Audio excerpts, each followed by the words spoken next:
All right, I think we're ready to get started. Thanks everyone for watching.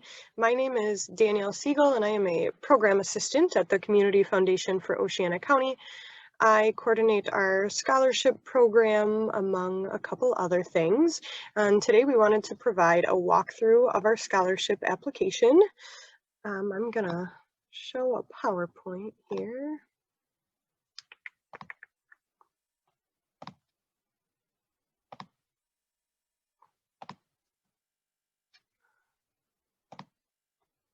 So this presentation is normally given in person every year, but with the way things are, we're being flexible and making it available to you all online.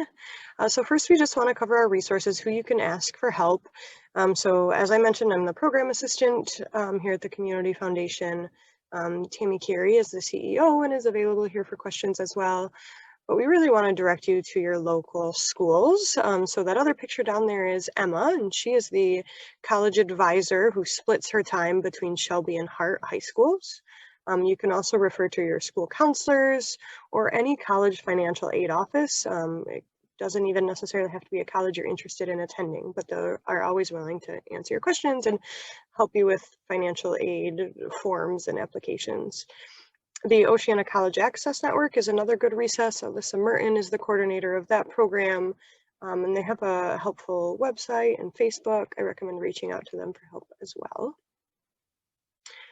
Real quickly, before we jump into the scholarship process, we just wanted to cover why college in the first place. It's important to remember when we use the word college, we're talking about all training programs, including certificates, apprenticeships, associate's degrees, bachelor's degrees, and up. So you can see on the right-hand side of this graph as the level of education rises, so does one's median annual wages. And on the left-hand side, as one's education level rises, their unemployment rate among those population lowers. So the higher the level of education one has, the more money they're going to make and the less likely they will be unemployed. Quickly run through some steps into paying for college. First, apply to the college. The second step is always going to be to complete your FAFSA. This is always a first step for most scholarship programs, whether they're at the school level, at the community level, state and national scholarships. Checking the college's website for their financial aid department. Often they have their own sets of scholarships, grants, work study. And these are also determined by completion of the FAFSA. Local scholarships in this area, the Oceana Foundation scholarships, we're going to go in pretty good depth of. Other options are the Gerber Foundation application. This is due on February 28th. The URL where the online application can be found is there. And these are for students with GPAs between 2.0 and 3.7. And that scholarship is $2,600. So definitely apply for those. The Oceana Conservation District has a scholarship program. Those can be found on their website, and that application is due by March 1st. And those are scholarships for students entering such careers as natural resources, land conservation, agriculture, those sorts of pathways. After applying to local scholarships first, regional and national scholarships are going to be next. We want you to focus on local first because your probability of getting these scholarships is higher. But after that, state and national are both also good options. And you can find a complete list of these available scholarships on the Oceana Can website. Lastly, be sure to check whether you're eligible for TIP, which is a Michigan-based aid program called the Tuition Incentive Program. You can check with your high school counselor whether you're eligible for that. So the Oceana Foundation houses over 42 scholarships, including each high school has their own set of scholarships that are facilitated through the foundation. Scholarship funds are set up by donors, by clubs, by committees, and there's one general application for all 42 of these scholarship funds. Everyone should apply, regardless of what career you want to go into, regardless of your GPA. We have scholarships for everyone, from educators to those interested in music, to those looking to study a skilled trade or start an apprenticeship. So everyone needs to apply for these. Last year, a snapshot of what our scholarship program looked like, 138 students were awarded for over $220,000 in scholarship dollars. Awards range in anywhere from $500 for a semester up to $6,500 renewable through one's 4 years of college.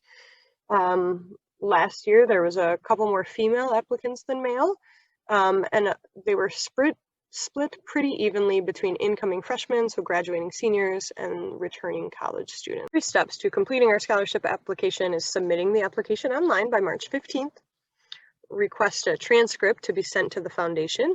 Whether you're a high school senior or a college student, we need a transcript, and send us a copy of your student aid report. So this is a report that the federal government provides after you complete the FAFSA.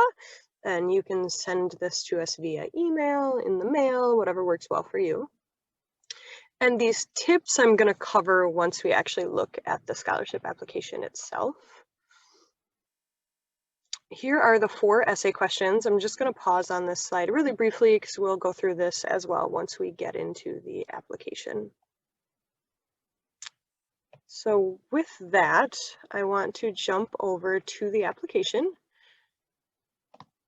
which can be found at oceanafoundation.org. You can navigate over to the scholarship tab and how to apply for a scholarship. Once you're here, there's a lot of information on this page, but down here is a list of resources, including instructions and just tips and tricks to filling out the applications. So I would encourage you to fill those out. When you are ready to submit the application or to start working on it, this is the link here. I'm actually already logged in this window over here. So once you create a login, you'll be brought to this page here. Click your application and hit edit up at this top.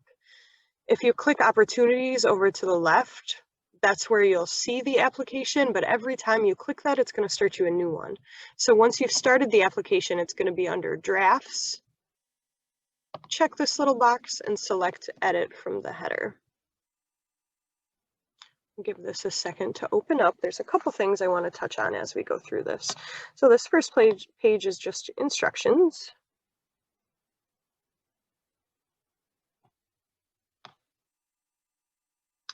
Second page here is all pretty self-explanatory. I want to talk about this email address briefly. Don't use a school email address for that. So everyone has their first name, last name at shelby.k12.mi.us or whatever it may be email address.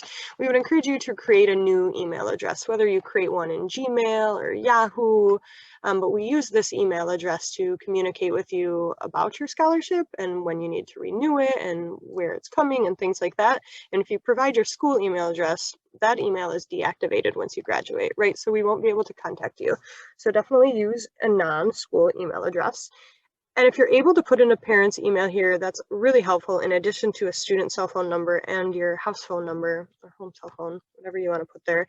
But as many methods you can provide for us to contact you is helpful. We often have a hard time getting a hold of students to get them to accept their scholarship, and we want to be sure we're able to reach you.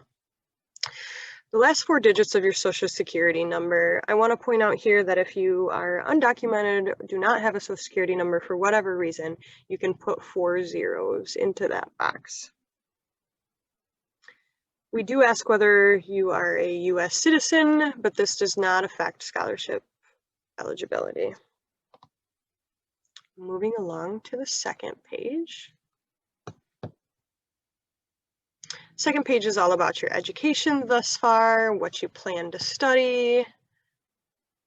Do want to point out in this column here, what will you be in college this coming school year? If you are an incoming freshman, that is called undergrad 1.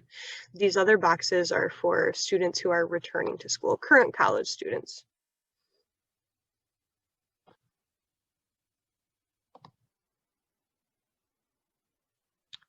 Moving along to this third page.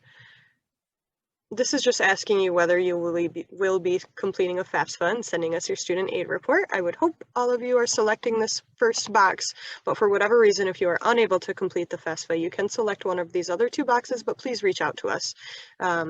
We want to understand your situation and take it into consideration.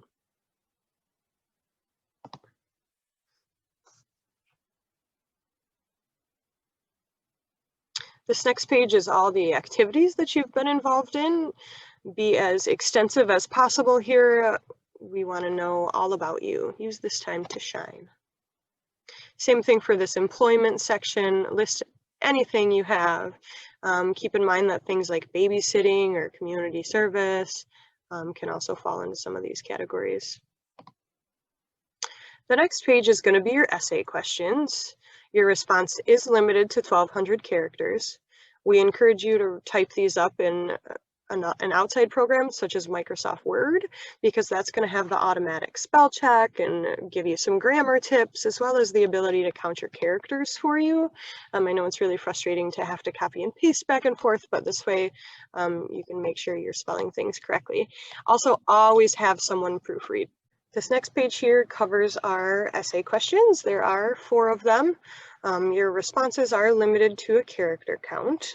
We encourage you to type up your responses in something such as Microsoft Word or Google Docs.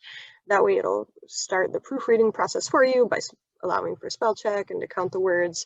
Definitely have someone read your essays.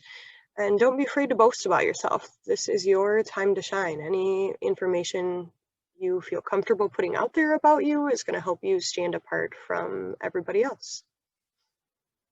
Also, this bottom question I want to draw attention to, because often it makes students think of things that are negative, but this doesn't have to be that way. This can also be a positive experience you've had that you think the scholarship committees should know.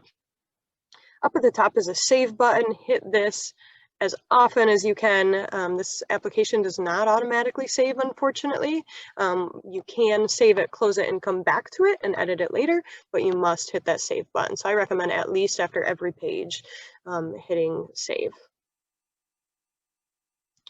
The final couple pages are just asking that you say that you've answered everything to the best of your knowledge.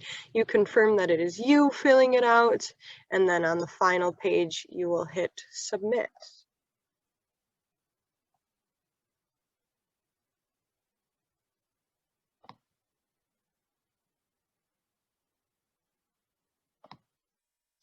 So back to our PowerPoint here. Scholarships are awarded once a year, and the award letters will go out in April. For high school seniors, they're recognized at their high school award ceremonies. Current college students are notified in April or May, right around the same time. Scholarships are paid out directly to the institutions, and the payment is split between fall and winter semester. So if you were awarded a $2,000 scholarship, $1,000 of that you'll get for the fall semester, $1,000 you'll get for the winter semester. Scholarships can be used for its tuition, room, board fees, other educational expenses. If you are a student who's interested in apprenticeship and don't have these traditional sort of school fees, be sure to reach out to us, because there is a way for us to help you with those other fees as well. If you have any questions, I'll leave this up for just a second. Here is my contact information at the Community Foundation, as well as contact information for the college advisor at the local high schools and the coordinator of the College Access Network, Alyssa Merton. Thanks for watching, and let us know if you have any questions.